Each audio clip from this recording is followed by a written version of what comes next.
There's another maybe mistake, maybe not. Faran has asked, would having multiple resumes on LinkedIn create difficulties or confusion during the job application process?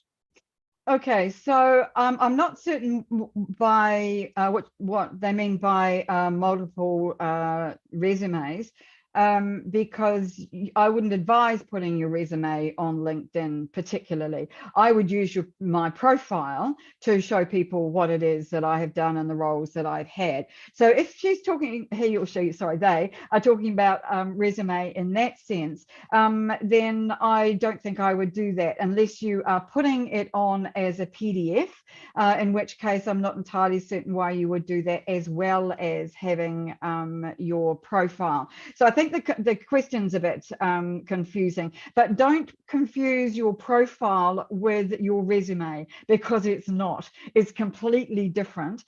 Certainly you want people to know about your roles and your experience. That's absolutely true. But your LinkedIn profile is much more than your resume. It is your personal brand. And that's what you need to keep front and center when you're on LinkedIn.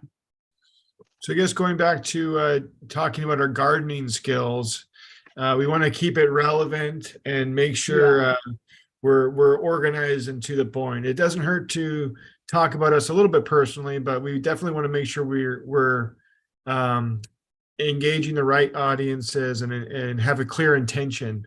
Yes.